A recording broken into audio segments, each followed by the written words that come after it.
Bueno, muchas gracias. Entonces, pues primero un agradecimiento a Colombia Líder.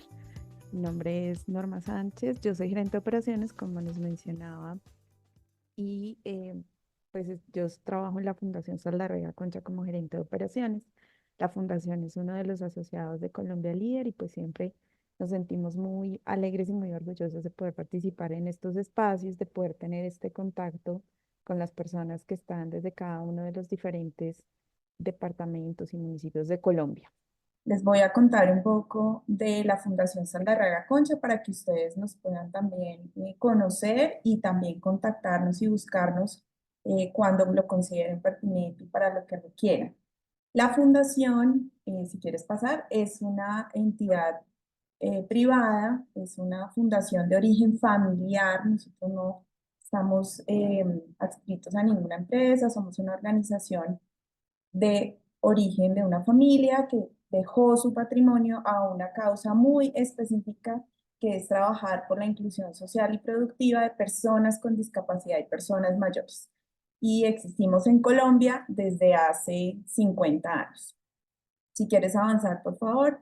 ¿Qué hace la fundación? Entonces, nuestra misión, como lo vemos en la diapositiva siguiente, es transformar a Colombia en una sociedad inclusiva con un énfasis muy particular, como ya se los decía antes, en las personas con discapacidad y personas mayores. Vamos a soñar y les voy a pedir que escriban en unos minutos en el chat el titular de su noticia. Y es, vamos a imaginarnos que estamos en el premio a Mejores Gobernantes 2024 y 2027 y que se anuncia a su municipio o a su departamento como en este titular, que aparece este titular. Entonces, escriba cada uno, si vienen del Tobio, bueno, dime algunos de donde estén, por ejemplo, por acá.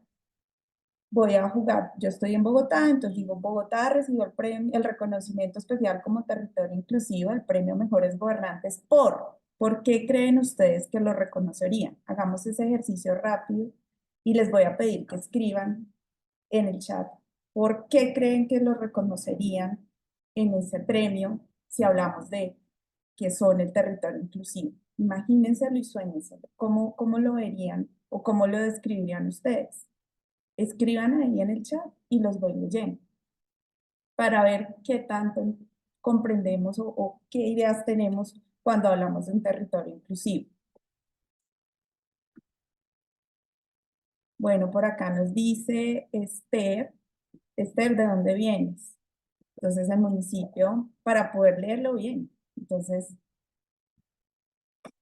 por integrar a la sociedad, de Bogotá, por seguridad y fortalecimiento, por servicio a la comunidad de transparencia. Voy a leer un poquito más lo que decían arriba.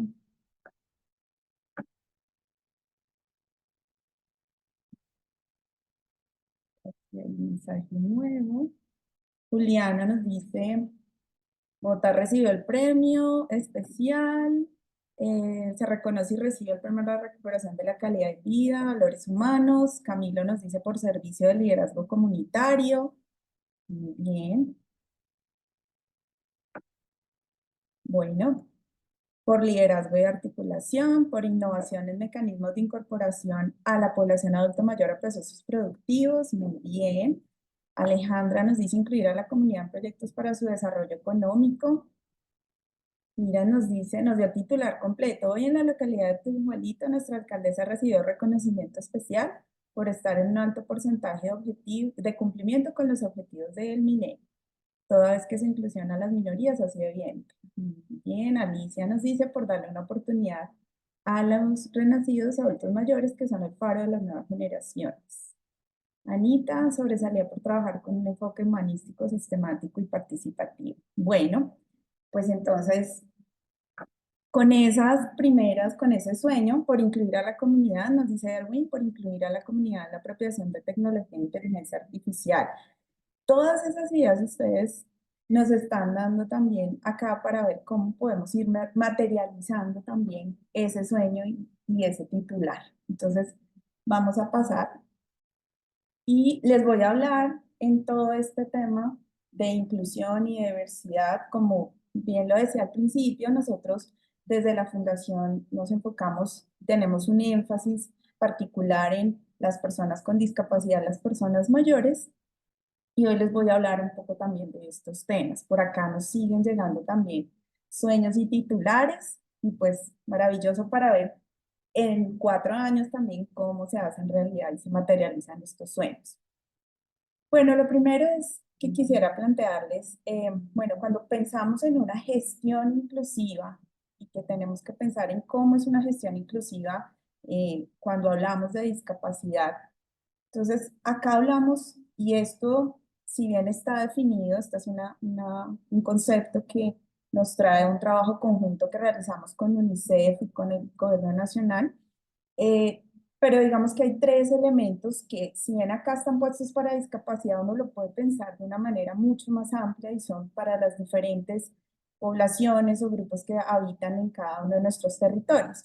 Y decimos que cuando tenemos una gestión inclusiva, pues es algo porque nosotros tenemos, fortalecemos esa participación de las personas en todos esos procesos también de planeación, de programación territorial, donde ponemos en el centro a las personas y tenemos claro que no es solamente un aspecto o un sector de nuestra vida. Entonces, hay tres palabras clave en todo este ejercicio de gestión inclusiva. Reconocer a las personas, saber dónde están, cuántos son, cuáles son sus necesidades. Como nos decía la profesora Elizabeth, esto tiene que ser algo de conocimiento en el territorio. Entonces, en la localidad, en el municipio o en el departamento en el que estoy, cuántas personas con discapacidad hay, dónde están, cuáles son sus prioridades y sus necesidades. Y lo mismo, personas mayores, dónde están, cuántos son, cuáles son sus características, dónde están, qué necesidades tienen. Entonces, primero, reconocer a las personas. Lo segundo es transformar la oferta. Y esa transformación de la oferta también pasa por identificar si en los servicios que tengo yo dentro de mi ente territorial hay algunas barreras que estén impidiendo el acceso de un grupo de las personas con discapacidad, por ejemplo, porque encuentran barreras de pronto en el acceso a las oficinas, barreras físicas, o porque hay todavía imaginarios que piensan de pronto en las oficinas de empleo, quienes gestionan los temas, por ejemplo, de iniciativas de emprendimiento. No, es que las personas con discapacidad pues no tienen capacidades para el empleo, o ellos tienen que tener otras cosas distintas. Entonces, hay que pensar si los servicios tienen barreras actitudinales, físicas, como les decía, o qué tanto cuando yo lanzo la convocatoria a un programa o a una invitación a un servicio particular, esa información es clara y la reciben todas las personas. Entonces, reconocer, hacer transformaciones en la oferta, y una tercera que es una habilidad fundamental, y es qué tanto promuevo desde mi municipio, desde mi administración, desde mi rol, una cultura donde no exista discriminación por cualquiera de las condiciones, por la condición de discapacidad, por la edad o por otras características particulares. Entonces, acá por eso hablamos que cuando tenemos una gestión inclusiva, tenemos esos tres elementos súper claros. Y los tenemos desde la planeación, desde la programación territorial y la construcción también de las diferentes estrategias, los diferentes programas y el diseño de los servicios. Entonces, si quieres, pasemos, por favor. Entonces, acá están estos elementos que yo les mencionaba, esas tres palabras que no se nos olviden. Y todo esto, como lo decía en la diapositiva anterior, tenemos que pensarlo en clave de esos espacios que son transversales al curso de nuestra vida. Entonces, tenemos que pensar o sacarnos un poco de la cabeza el tema de, no, es que discapacidad está solamente asociada a salud. Una persona con discapacidad es una persona que necesita también de todo el tema productivo en su etapa de la vida. Por supuesto, los niños y jóvenes con discapacidad en todos los temas de acceso a la educación, a la recreación, a la cultura, a todos esos servicios que hacen parte de la vida de cualquier ciudadano. Entonces, por eso necesita una articulación entre las diferentes entidades e instancias. ¿Quieres avanzar, por favor? Vamos a hacer entonces ahora un zoom y por qué y cómo incluir los temas de discapacidad en los planes de desarrollo territorial, que es lo que en este momento estamos también abordando en estas diferentes charlas desde Colombia Libre. Entonces, vamos a mirar un poco y es, primero, es que las personas con discapacidad, como lo decíamos, están en nuestros territorios. En el 2005, cuando hablábamos de las cifras, mencionábamos más o menos que había 2.585.000 personas con alguna discapacidad. En el 2018 ya esta cifra se ha ido incrementando también porque hay avances en el reconocimiento de las personas, pero aún nos hace falta.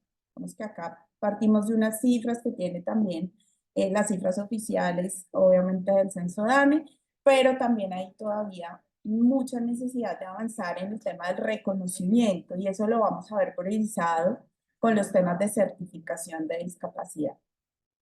Hay otro punto y es que el Estado colombiano, estoy hablando de Estado, y esto ha pasado por varios periodos de gobierno, tiene un compromiso y es adoptar las medidas necesarias para garantizar el cumplimiento de los derechos consagrados en la Convención sobre las Personas con Discapacidad.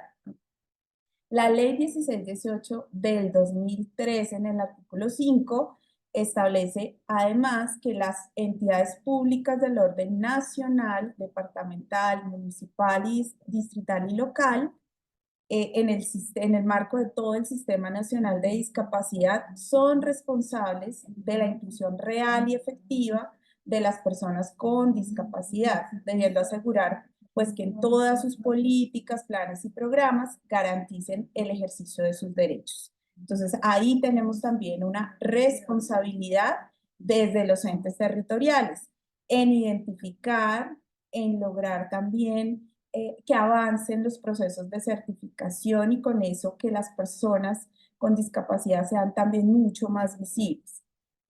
Si quieres avanzarnos, por favor. Tenemos entonces también un marco, ya veíamos, está la convención a la cual nos adherimos, está una ley, además por ley lo tenemos nosotros, y el Plan Nacional de Desarrollo incluyó un capítulo completo sobre las garantías hacia un mundo sin barreras para las personas con discapacidad. Podemos avanzar, entonces allí vamos a ver también unas apuestas clave, hay 7 asuntos clave que nos marca ese plan de desarrollo y es la gobernanza sólida, pues para poder potenciar esa garantía de los derechos. Las cifras por acá que me están preguntando también dónde deberían estar estas cifras por localidad, dónde deberían estar esa información. Ahí también hay unos mandatos importantes en términos de cómo logramos nosotros identificar esas cifras a nivel local. La educación y el trabajo, que era lo que yo les mencionaba, no solamente temas de salud o como hace algunos años los temas de los bancos de ayudas técnicas, aquí estamos hablando de derechos fundamentales, entonces cifras confiables para una acción pertinente. Tenemos también la accesibilidad para la inclusión social y productiva. Este es un elemento fundamental porque esto es lo que permite derribar esas barreras físicas o barreras en términos de acceso a la comunicación. La materialización de la igualdad ante la ley y la garantía del derecho a la justicia, al acceso a la justicia. El movimiento social de discapacidad cohesionado que incida en asuntos públicos y ahí yo les pregunto si ustedes saben si en su municipio o si en está activo el comité local de discapacidad, por ejemplo. Si saben si existe, quiénes lo conforman, si está activo. Esta es una instancia que debe existir también en lo local porque los consejos son quienes hacen también, los comités locales de discapacidad, perdón, son los que también hacen esa interlocución y ese acompañamiento al diseño de los programas y las estrategias dirigidas a la población con discapacidad.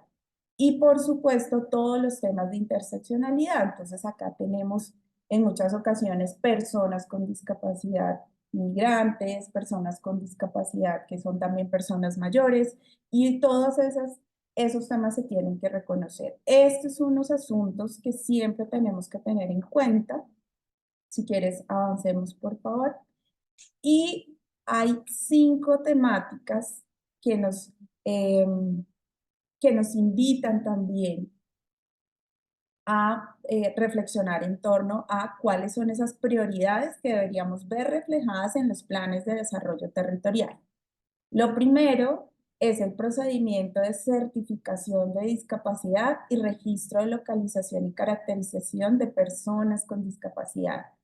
Este procedimiento está diseñado desde el Ministerio de Salud, es un procedimiento que establece cómo este registro, esta certificación, perdón, se debe llevar a cabo también en los diferentes territorios. Es importante que lo conozcamos porque el Plan Nacional de Desarrollo también establece unas metas en el número de personas certificadas.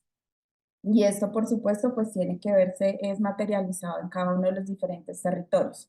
Segundo, cuando hablamos de la capacidad jurídica y la garantía de acceso a la justicia para las personas con discapacidad, allí también hay unos protocolos y hay unas guías. En Colombia, la figura que establecía la interdicción, ahí hay un retorno.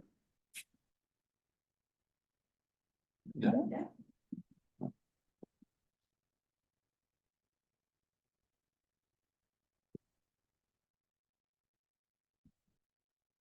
¿Me escuchan bien? Sí, creo que ya. Eh, Hay una figura que anulaba a las personas con discapacidad en su posibilidad de eh, tener actos jurídicos, y esto ya es una medida que en Colombia no existe. Entonces es importante también que en cada uno de los territorios haya un conocimiento frente a esta garantía de acceso a la justicia y todo lo que tiene que ver con capacidad jurídica. Lo tercero, la participación política y pública de las personas con discapacidad.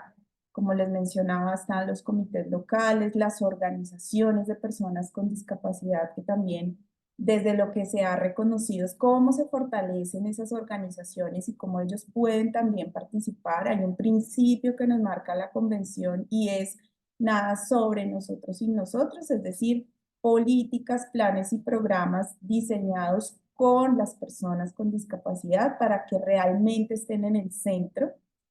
Y están los temas de accesibilidad para la inclusión de las personas con discapacidad. Este es un tema clave.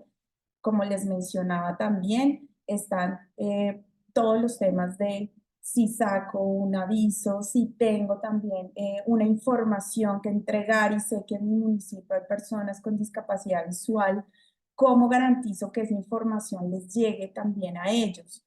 Eh, todos estos temas también de cómo se entrega la información, por qué canales, la página web del municipio, de los principales trámites que deben hacer los ciudadanos, sí es accesible. En Colombia existe la gratuidad para las personas con discapacidad visual. Ellos pueden descargar, por ejemplo, un software que les permite, software lector de pantalla que les permite acceder a Internet y consultar las páginas siempre y cuando el diseño de estas páginas permita que ese software interactúe. Entonces, lo mínimo, y eso está además escrito en la ley, que debería garantizarse desde los portales, desde las páginas también de la administración pública, es que pudieran ser accesibles y pudieran las personas tener la lectura de esta información. Y por supuesto los derechos fundamentales a la educación. Por acá yo veía algo que me decía, sé que existe atención especial, pero nunca escuché de inclusión. En Colombia existe desde hace ya varios años el decreto 1421 que establece cómo se desarrolla la atención educativa a los estudiantes con discapacidad en la educación regular. La educación especial en Colombia no está dentro del marco legal reconocida, ya se establecen diferentes modalidades y de eso también podemos profundizar en otra conversación posterior y nos pueden escribir también con sus dudas y comentarios. Sé que también hay dudas sobre el procedimiento de certificación de discapacidad. Ese también es otro tema en el que tiene también un detalle. Yo les dejo los datos también para esos datos y esos temas que les llaman a ustedes la atención, que nos puedan escribir y la información y las conexiones que podamos hacer, pues también nosotros estamos atentos. Avanza. Entonces, estos 5 son esos asuntos claves y acá les traigo una información. Nosotros también tenemos este documento que es el lineamiento que se generó desde la vicepresidencia para la inclusión de personas con discapacidad en la planeación territorial. Ustedes pueden tomar el código QR y descargar el documento. Igual se los vamos a dejar también acá en la Escuela de Gobernantes para que lo puedan consultar. Es un documento que tiene 5 páginas, no es una Biblia tampoco, no se preocupen, y tiene unos lineamientos generales desde la vicepresidencia, que como ustedes saben es la entidad rectora en estos temas también de inclusión y particularmente de discapacidad. Si quieres avanzamos un poco. Si no alcanzan a tener, alcanzaron algunos a tener el código QR, si no, igual les dejamos el material. Acá entonces tenemos 3 temas. Uno es las orientaciones para la elaboración del diagnóstico de situación para la inclusión de las personas con discapacidad, la formulación de los planes de desarrollo territorial, como les mencionaba también Elizabeth, y como ya lo vimos, hay que hacer este ejercicio de diagnóstico también con las personas en el territorio, porque cada uno de los territorios es diferente y pues tiene unas particularidades propias. Entonces es difícil desde acá dar un solo lineamiento, sino que siempre ese ejercicio de diagnóstico se tiene que hacer allí. Está la orientación para las formulaciones del plano estratégico y las orientaciones para las fuentes de recursos que financian las diferentes temáticas. Este documento contiene esos 3 grupos de orientaciones. Entonces, igual, si no lo alcanzaron a tomar en el QR, pues entonces lo vamos a dejar dentro de los materiales y también igual ahora al final van a encontrar mi correo electrónico para que me puedan enviar también todas las preguntas. Si quieres, podemos avanzar. Ese es uno de los temas. Yo sé que ahí hay, ahora me voy a devolver también al chat y voy a revisar algunas de las preguntas para mirar aquellas que pueda responder en este momento o dejarles la información también, pues que nosotros podemos hacerles llegar. Vamos a hablar entonces de otro grupo que es muy importante y es por qué y cómo incluir los temas de personas mayores en los planes de desarrollo territorial. Y acá solamente para que ustedes se ubiquen o se identifiquen en esa escala. Nosotros estábamos hablando ya más o menos de, cuando hablamos de personas con discapacidad, hablamos más o menos de 3.1 millones de personas. Aquí entonces tenemos el total nacional de personas mayores es el 13.9% de la población. Estamos hablando de un grupo, las personas mayores de 60 años, del grupo poblacional que más crece, y encontramos departamentos que ya han superado ese promedio nacional. No sé si ustedes sabían, pero por ejemplo, Quindío, en Quindío ya casi el 20% de su población es mayor de 60 años. Tenemos Quindío, Caldas, Risaralda, Tolima, Boyacá, Valle del Cauca, Antioquia, Santander, San Andrés, Nariño y la ciudad de Bogotá superan ese promedio nacional. Y tenemos también departamentos pues como Cundinamarca, Cauca, Córdoba, Sucre, Huila, Atlántico, muy cerca también. Si nos damos cuenta, en la mayoría de los departamentos, ya el grupo de personas mayores de 60 años es superior al 10% de la población. ¿Esto qué significa? Bueno, primero hay que reconocer también que las personas mayores en cada uno de estos territorios no son un grupo homogéneo. Empezando porque no es lo mismo tener 60 años o tener 80 o más. En Colombia tenemos cada vez más personas mayores de 100 años. No sé si en su municipio los han identificado, pero también tenemos más centenarios y las necesidades también son distintas. No son un grupo homogéneo, son diversos y tan diversos pues también son sus necesidades, sus expectativas y sus intereses. Según un estudio de participación política, las personas mayores de 60 años es el grupo que poblacionalmente más vota y son los que más participan también en estos mecanismos de elección popular. Entonces, si quieres avanzar, vamos a encontrar aquí también cómo está la distribución. Estos son todavía promedios muy gruesos porque son a nivel nacional, pero encontramos también más del 77% de las personas mayores que viven en las cabeceras municipales y hay un porcentaje también importante que están en centros poblados y en zonas rurales dispersas, que seguramente para algunos territorios marcan unos retos importantes en temáticas como, por ejemplo, los temas de cuidado y de atención a la dependencia. Si quieres, avancemos, por favor. Entonces, primero nos dimos cuenta que las personas mayores de 60 años en Colombia son un grupo poblacional importante y que también nosotros tenemos unos lineamientos vigentes. Entonces, primero Colombia se adhirió a la Convención Interamericana sobre la Protección de los Derechos de las Personas Mayores y para quienes no la conocen, está vigente la Política Pública Nacional de Envejecimiento y Vejez 2022-2031, que cubre todo este periodo también de estos gobiernos locales. Entonces, marca esa dentro de la política pública que está en este decreto, allí les dejo también el link, marcan las responsabilidades en cuanto a los entes territoriales de poder hacer la implementación, obviamente teniendo en cuenta, y aquí volvemos a lo que mencionábamos antes, a la característica de sus habitantes, con sus condiciones de desarrollo social, cultural, étnico y ambiental,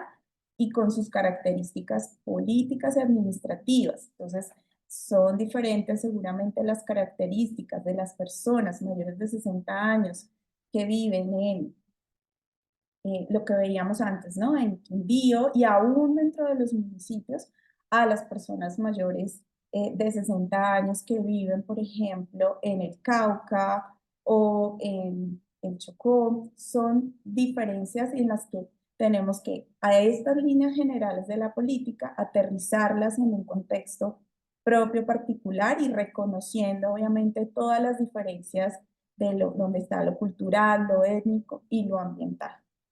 Vamos a avanzar también un poco. En el Plan Nacional de Desarrollo también quedó consagrada el cómo la meta grande es cómo lograr que esa política pública, que si ustedes se dan cuenta, queda aprobada en un periodo de gobierno anterior, cómo se implementa, porque acá estamos hablando de una temática que además es un compromiso del Estado y por supuesto donde las personas mayores están en el territorio. Entonces, se determina también que se implementará la Política Pública Nacional de Envejecimiento y Vejez. Y quiero contarles cuáles son esas líneas estratégicas que seguramente los van a poder orientar ya aterrizándolas en cada uno de los territorios para ver dónde están los aspectos prioritarios. Entonces, avancemos un poco más. Hay 6 temas. ¿Se acuerdan? Antes también teníamos como unas 7 líneas marco del tema de discapacidad, que hablamos de esas 6 grandes dimensiones, para que saquemos también los temas de envejecimiento y de vejez de un solo sector o de un solo aspecto. Entonces acá hablamos, el primer tema tiene que ver con cómo se logra la superación de la dependencia económica de las personas mayores, todos los temas de inclusión y participación ciudadana. Un aspecto muy importante es la vida libre de violencias para las personas mayores. Por supuesto está todo el tema de atención integral en salud, atención a la dependencia y la organización del servicio de cuidado. Un quinto aspecto, un quinto eje estratégico que tiene que ver con todos estos programas y estrategias de envejecimiento saludable que contribuyen a tener una vida independiente, autónoma y productiva en la vejez. Y un sexto eje estratégico que tiene que ver con la educación, también con la formación y la investigación, pues para enfrentar todos estos temas. Entonces son esos 6 ejes de la política nacional. Y yo quiero traerles, ya la política marca unas líneas de acción particulares. No se las voy a mostrar todas, porque también ya hay algunas que vienen más desarrolladas que otras. Quiero mostrarles o resaltar algunas de ellas. ¿Quieres avanzar, por favor? Entonces, dentro de esas 6 líneas, tenemos varias acciones. Dentro de esas 6 ejes estratégicos, perdón, tenemos algunas líneas de acción que quiero resaltar. Entonces, cuando hablamos de la superación de la dependencia económica de las personas mayores, entonces normalmente cuando tenemos el diálogo con los entes territoriales nos hablan mucho del programa Colombia Mayor, de las transferencias, y existe, y por supuesto ese es un tema que está, pero la política también nos señala otros temas que son interesantes empezar a explorar, sobre todo teniendo claro que estamos hablando de un grupo poblacional bastante amplio, diverso, y de las personas que también no solamente hoy ya tienen 60 años, sino quienes van acercándose también a esta etapa de la vida. Y entonces lo primero es, una de las líneas de acción que está dentro de este eje es impulsar la empleabilidad entre las personas mayores, y para esto está toda la actualización de sus capacidades y competencias, reconociendo sus conocimientos y habilidades. Y ahí tenemos todo un espectro en términos de la formación para el trabajo y el desarrollo humano, fortalecimiento de competencias en lo territorial, con también los mecanismos que pueden entidades como el SENA, como otro tipo de formaciones, que no solamente hay que pensarlas en términos o en clave, por supuesto están los niños, están los jóvenes, están los adultos, pero también hay, a veces se ponen ciertas barreras para las personas mayores que quieren mantener también su vida laboral y tener también posibilidad de acceder a esas oportunidades. Entonces, la empleabilidad con un tema fuerte de reentrenamiento de capacidades y competencias. Lo segundo es el fomento al emprendimiento entre las personas mayores y sus familias como una alternativa para la generación de ingresos y seguridad económica. ¿Todos somos emprendedores? Seguramente no, pero también nosotros por experiencia en la fundación hemos encontrado personas mayores que tienen todas las capacidades, las habilidades para emprender, quieren hacerlo y encuentran barreras, por ejemplo, en los programas de fomento al emprendimiento, para la financiación de sus empresas, para los temas de formación en términos de emprendimiento o de educación financiera. Entonces también cómo vamos rompiendo un poco esos estereotipos y esos mitos alrededor de quiénes son las personas mayores y qué quieren hacer, y eliminamos esas barreras que pueden existir para el acceso a esos programas. No pensemos en esos programas en clave solo una etapa de la vida, sino también para aquellos que quieren mantenerse y que tienen esas capacidades para hacerlo. Un tercer elemento que está dentro de este estratégico, una tercera línea de acción que quisiéramos resaltar, es garantizar el derecho a la vivienda digna, con el fin de asegurar una mejor calidad de vida para las personas mayores. En varios estudios que nosotros hemos realizado también desde la Fundación, pues se ha visibilizado la importancia que tienen para las personas mayores poder tener una estabilidad, y el hecho de tener una vivienda también, eso cómo mejora sus indicadores de calidad de vida. En la siguiente línea de acción, eje estratégico, perdón, que es de inclusión y participación ciudadana, quiero resaltar dos particularmente. Uno que tiene que ver con el fortalecimiento de la participación ciudadana de las personas mayores en los escenarios e instancias de concertación. Y aquí vuelve a estar el tema de cómo pensamos y planeamos nuestros programas y estrategias, no desde el escritorio, desde lo que yo pienso que necesitan las personas, sino realmente en un ejercicio participativo. Y ahí están los consejos territoriales de personas mayores. ¿Qué tanto están activos? ¿Qué tanto participan? ¿Realmente las personas mayores del territorio están allí? ¿Participan? ¿Son escuchados? Entonces, ¿cómo ese consejo territorial puede ser también una instancia de construcción, de validación importante en estos ejercicios de planeación territorial? Y un aspecto que aquí se repite, junto con el tema de personas con discapacidad, y es cómo logramos nosotros fomentar la accesibilidad, la movilidad, la adaptabilidad y la seguridad en el entorno físico. Y esto tiene que ver con cómo nos pensamos en territorios que realmente sean mucho más amigables para todas las personas. Estamos hablando acá del transporte público, de los equipamientos públicos, los parques, las vías, las mismas oficinas o espacios, los teatros, las casas de la cultura, todos esos ambientes que son para el acceso de los ciudadanos, qué tan amigables, qué tan seguros y qué tan accesibles son para todas las personas. Si quieres, avanzamos, por favor. En el eje de la vida libre de violencias para las personas mayores, quisiera resaltar tres elementos o tres líneas de acción específicas que tienen que ver con uno, promover la inclusión de las personas mayores y fortalecer los vínculos familiares desde el respeto a la diversidad individual, social, etnocultural. Acá están todas estas estrategias de fortalecimiento de familias, de redes de apoyo, que también se vuelven muy importantes para prevenir los temas de violencia y de abandono, que también empieza a ser una problemática importante en ciertos territorios. Entonces, ¿cómo se trabaja con las familias en esos procesos también de fortalecimiento de vínculos familiares?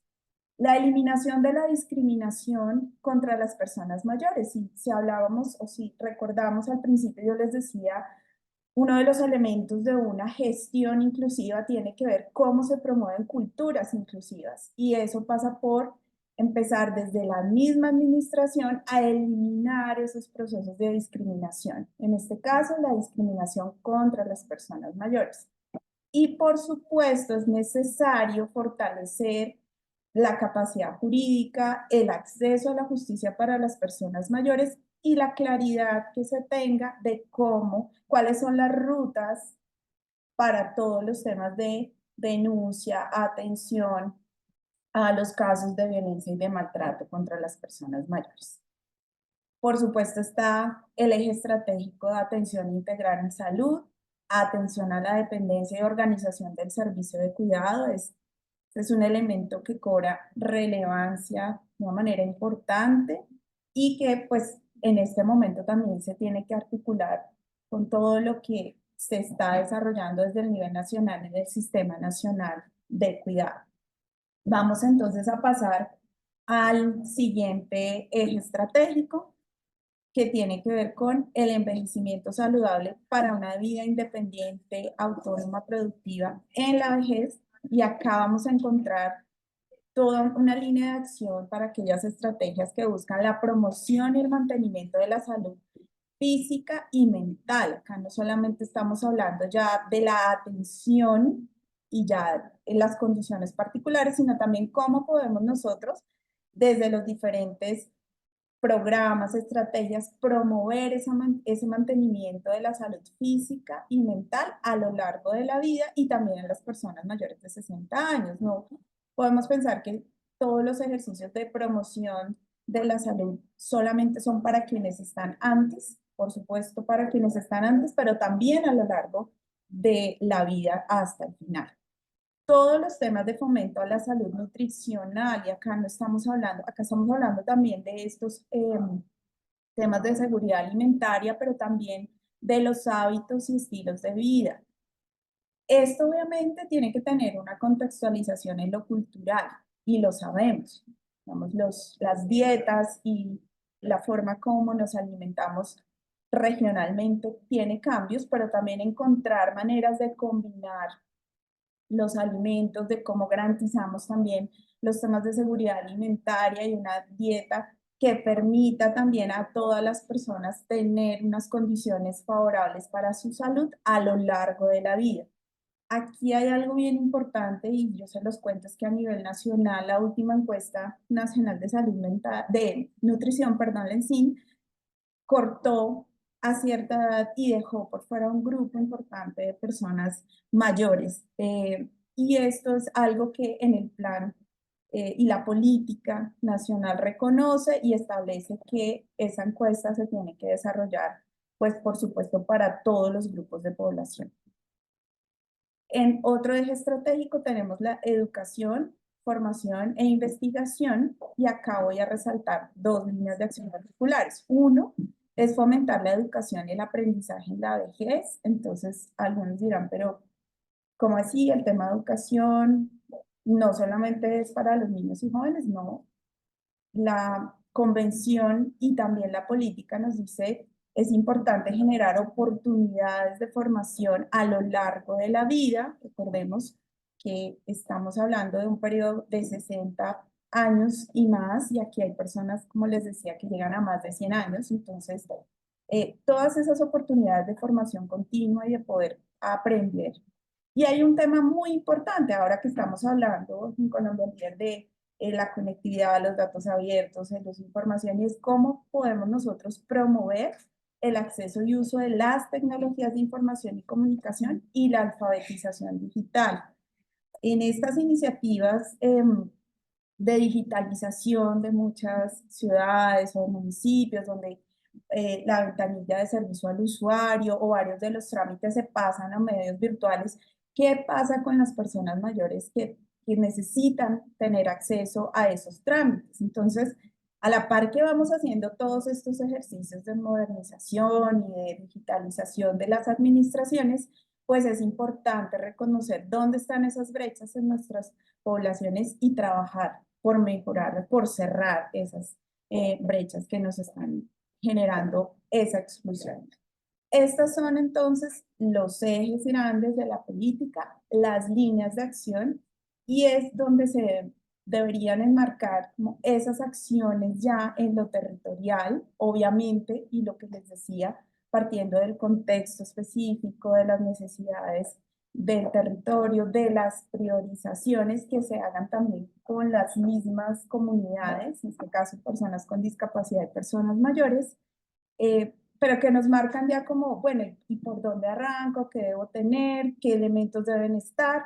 Pues acá tenemos este marco grueso que deberíamos estar aterrizando en lo territorial y que no son los temas tradicionales, ¿no? En discapacidad, las ayudas técnicas, en persona mayor, entonces los centros de bienestar o las comunidades de cuidado, como se denominan en Bogotá, sino que vemos que tiene un espectro mucho más amplio, mucho más integral, porque son todos los contextos por los que transitan la vida de las personas.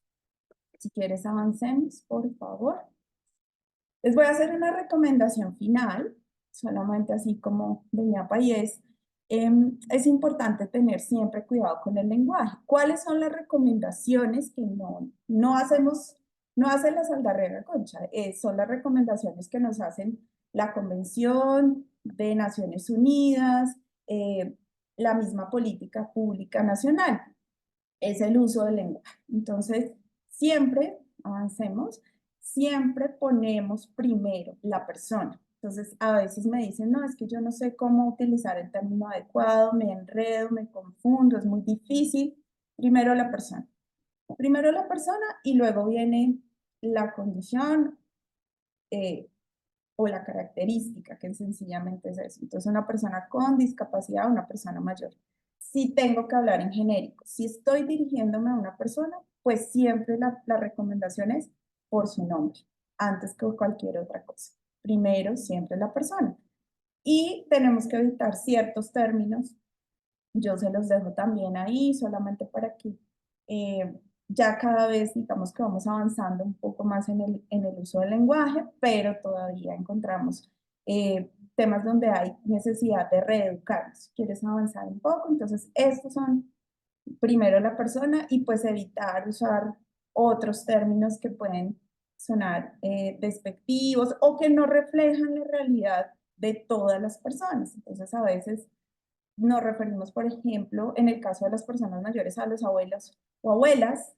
Lo hemos escuchado, pero no todas las personas mayores necesariamente tienen nietos. Entonces, digamos que tratar de evitar esas connotaciones o esos términos que marcan una connotación particular.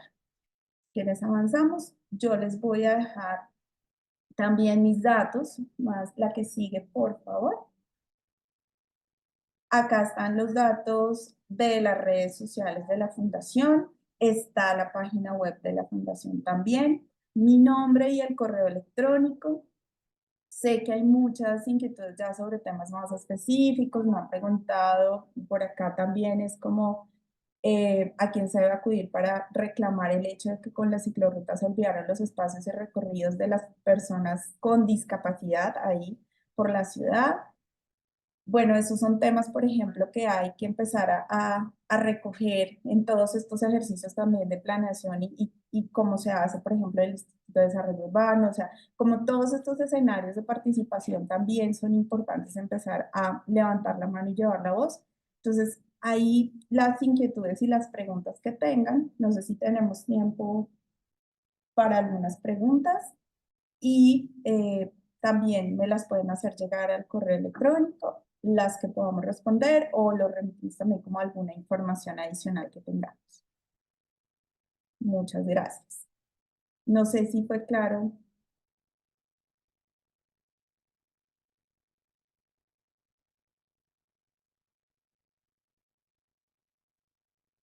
Creo que hay dos personas que levantaron la mano.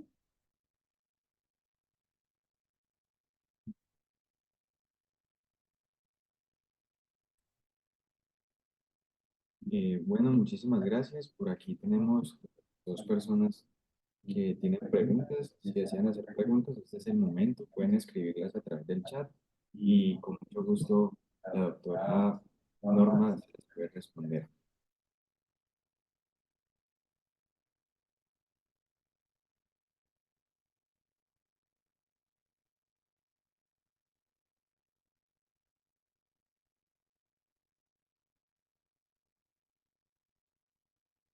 Si quieren, escriban las inquietudes en el chat. Así nos queda también el registro y podemos luego a través de la escuela poder darles la respuesta también en las orientaciones que ustedes tengan.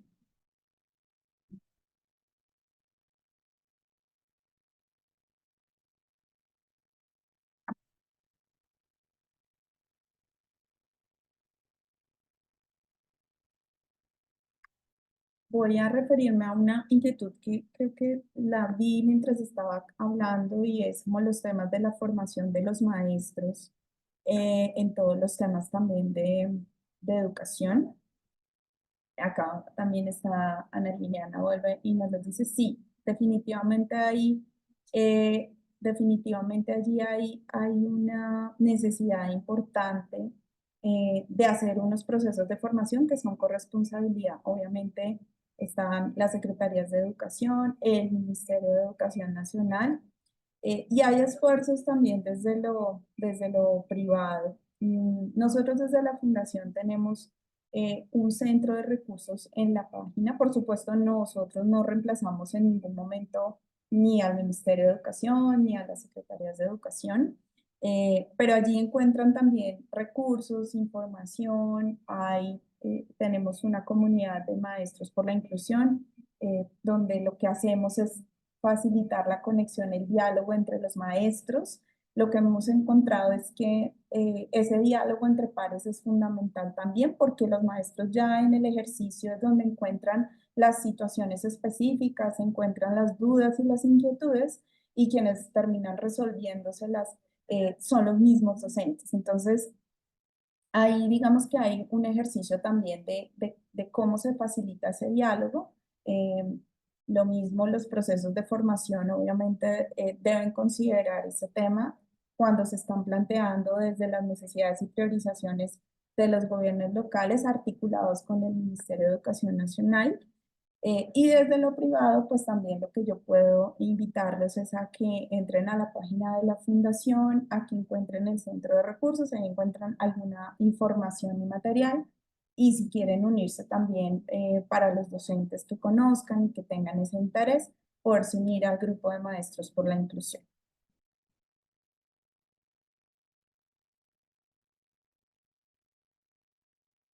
Ya preguntas más específicas sobre los programas o los proyectos que tenemos desde la fundación. Entonces, allí pues les dejo también mis datos de contacto, el correo electrónico. Entonces, muchas gracias. Ya, yo sé que es demasiada información, entonces pues ya cierro. Ah, ¿dónde está ubicada la fundación? En Bogotá. Nosotros, bueno, creo que me faltó la dirección física, pero en la página web la encuentran. Estamos ubicados en Bogotá, en la carrera séptima con calle 72. Entonces, pues muchas gracias y de verdad un agradecimiento enorme a Colombia Líder por facilitar este espacio, por permitirnos acercarnos a ustedes. Me están preguntando si la certificación la envían al correo, eso sí ya es una pregunta acá con el equipo. Entonces, bueno, yo ya me despido y quedo pues muy atenta de lo que ustedes quieran también escribirnos y preguntarnos y a través del equipo también de Colombia Líder y espero verlos también en 4 años en la premiación de mejores gobiernos locales. Entonces, un abrazo y un saludo para todos y que tengan un muy buen día.